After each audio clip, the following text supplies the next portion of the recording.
नमस्कार दोस्तों, स्वागत है आपका इस वीडियो में। आज हम करने वाले हैं धार्मिक आंदोलन, मौर्य साम्राज्य और शकों, कुषाणों और सातवाहनों से जुड़े सभी महत्वपूर्ण प्रश्न। तो चलिए शुरू करते हैं। सबसे पहले करेंगे हम धार्मिक आंदोलन से प्रश्न उत्तर। तो बौद्ध धर्म के संस्थापक कौन थे? तो बौद्ध धर्म के संस्थापक थे गौतम बुद्ध, ऑप्शन बी। गौतम बुद्ध का जन्म कहाँ हुआ? गौतम बुद्ध का जन्म हुआ ऑप्शन बी, लुम्बिनी में। बुद्ध को ज्ञान की प्राप्ति कहाँ हुई? बुद्ध को ज्ञान की प्राप्ति हुई बोध गया में, ऑप्शन सी। बुद्ध का प्रथम उपदेश कहाँ दिया गया? बुद्ध का प्रथम उपदेश दिया गया सारनाथ में, ऑप्शन सी। बुद्ध के प्रथम उपदेश को क्या कहा जाता है? बुद्ध के प्रथम उपदेश को कहा जाता है धम्म चक्र प्रवर्तन, ऑप्शन बी। बुद्ध को महापरिनिर्वाण कहाँ हुआ? यह हुआ B, Kushinagar, option B, Kushinagar. बौद्ध धर्म के त्रिरत्न क्या हैं? यह है बुद्ध, धर्म और संघ, ऑप्शन ए। जैन धर्म के 24वें तीर्थंकर कौन थे? ये थे 24वें तीर्थंकर, ऑप्शन सी, महावीर। महावीर स्वामी का जन्म कहाँ हुआ? महावीर स्वामी का जन्म जो हुआ वो हुआ वैशाली में। जैन धर्म का मुख्य सिद्धांत कौन सा है? यह है अहिंसा, ऑप्शन बी, ऑप्शन बी, अहिंसा। जैन धर्म के 3 रत्न क्या हैं? यह है सम्यक ज्ञान, दर्शन और चरित्र, ऑप्शन बी। बौद्ध धर्म की भाषा कौन सी थी? ये थी प्राकृत, पाली, ऑप्शन बी। जैन ग्रंथ किस भाषा में लिखे गए हैं? ये लिखे गए हैं प्राकृत, ऑप्शन बी। बौद्ध संघ में महिलाओं को प्रवेश किसने दिया? ये दिया बुद्ध ने, ऑप्शन बी। जैन धर्म में सन्यासियों को क्या कहा जाता है? ये कहा जाता है, सन्यासियों को कहा जाता है मुनि, जैन धर्म में। उसके बाद अगले प्रश्न है मौर्य साम्राज्य से। मौर्य साम्राज्य की स्थापना किसने की? ये की मौर्य साम्राज्य की जो स्थापना की वो की चंद्रगुप्त मौर्य ने, ऑप्शन सी। चंद्रगुप्त मौर्य के गुरु कौन थे? चंद्रगुप्त मौर्य के गुरु थे चाणक्य, ऑप्शन बी। मौर्य साम्राज्य की राजधानी कहाँ थी? ये थी ऑप्शन बी, पाटलिपुत्र। चंद्रगुप्त मौर्य ने किस यूनानी शासक को हराया? ये हराया सेल्यूकस निकेटर को, ऑप्शन बी। ये सबसे इंपॉर्टेंट क्वेश्चन है, ऑप्शन बी। मौर्य साम्राज्य या मौर्य प्रशासन का वर्णन किसने किया? ये किया मेगास्थनीज ने, ऑप्शन सी। मेगास्थनीज की पुस्तक का नाम क्या है? ये भी एग्जाम में बार बार आपसे प्रश्न देखने को मिल सकता है, ऑप्शन बी, इंडिका। बिंदुसार का उपनाम क्या था? ये था अमित्रघात। ये भी क्वेश्चन इंपॉर्टेंट है, अमित्रघात जो बिंदुसार का उपनाम था, ऑप्शन बी।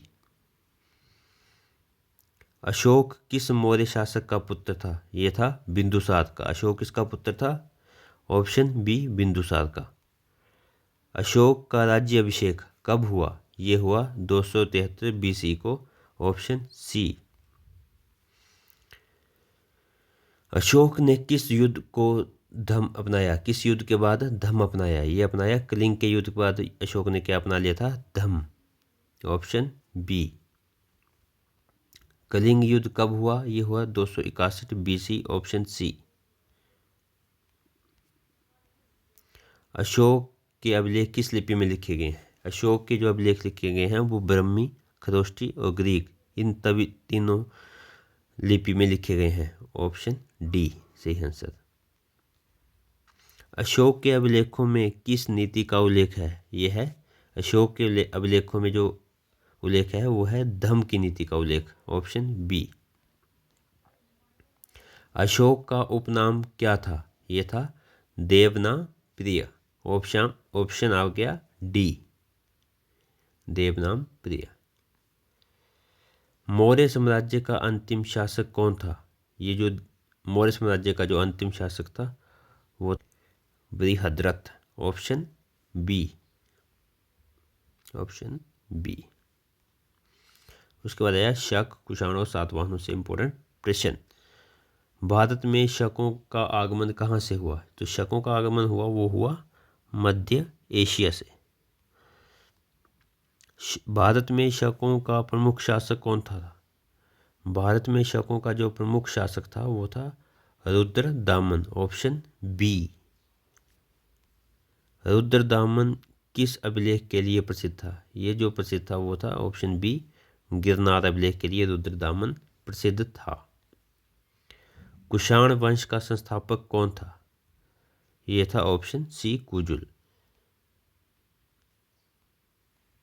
कुषाणों की राजधानी कहाँ थी? कुषाणों की जो राजधानी थी वो थी पुरुषपुर, ऑप्शन बी। कनिष्क किस धर्म का संरक्षक था? कनिष्क जो था वो संरक्षक था बौद्ध धर्म का, ऑप्शन सी। चौथी बौद्ध संगति किस काल में हुई? जो चौथी बौद्ध संगति हुई वो हुई कनिष्क के काल में, ऑप्शन बी। कनिष्क के समय बौद्ध धर्म की कौन सी शाखा विकसित हुई? ये जो विकसित हुई महायान, ऑप्शन बी।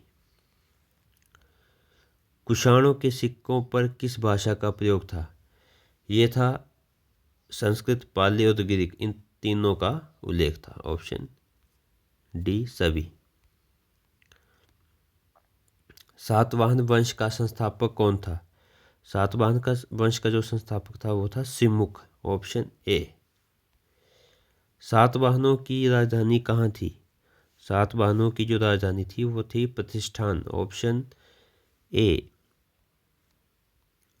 गोमतीपुत्र सातकर्णी किसके लिए प्रसिद्ध था? ये था सातकर्णों शकों को हराने के लिए, ऑप्शन ए। जो गोमती सातकर्णी था वो किसके लिए प्रसिद्ध था? वो था शकों को हराने के लिए। नासिक अभिलेख किससे संबंधित है? जो नासिक अभिलेख है वो संबंधित है गोमतीपुत्र सातकर्णी से, ऑप्शन सी। सातवाहन किस धर्म के अनुयायी थे? ये थे वैदिक के। किस धर्म के अनुयायी थे सातवाहन? ये थे वैदिक के। सातवाहनों का मुख्य योगदान किस क्षेत्र में था? तो इनका योगदान व्यापार, कृषि और कला, इन तीनों में था। शकों का प्रमुख योगदान क्या था? यह था शक संवत। शक संवत को चलाने में इनका प्रमुख योगदान था, ऑप्शन ए। शक संवत की शुरुआत कब हुई? Important question, 78 CE, option B. कुषाणों के काल में कौन सा व्यापार मार्ग प्रसिद्ध था? यह था प्रसिद्ध जो था वो था बी, रेशम मार्ग। सातवाहन काल में किस भाषा का प्रयोग अधिक हुआ? ये हुआ ऑप्शन बी, प्राकृत, ऑप्शन बी। शक, कुषाण और सातवाहन किस काल से संबंधित हैं? यह है उत्तर मौर्य काल, ऑप्शन सी। तो दोस्तों ये थे आज की इस वीडियो में हमने पढ़ा धार्मिक आंदोलन, मौर्य साम्राज्य और शकों, कुषाणों और सातवाहनों से जुड़े सभी महत्वपूर्ण प्रश्न। उम्मीद है ये वीडियो आपकी कॉम्पिटिटिव एग्ज़ाम में मददगार रही होगी। अगर वीडियो पसंद आई है तो लाइक करें। ऐसी वीडियो को NCERT आधारित हिस्ट्री वीडियोस के लिए चैनल को सब्सक्राइब करें। अगर आप चाहते हैं अगली वीडियो आए तो नीचे कमेंट करें। ऑल द बेस्ट, मिलते हैं अगली वीडियो में।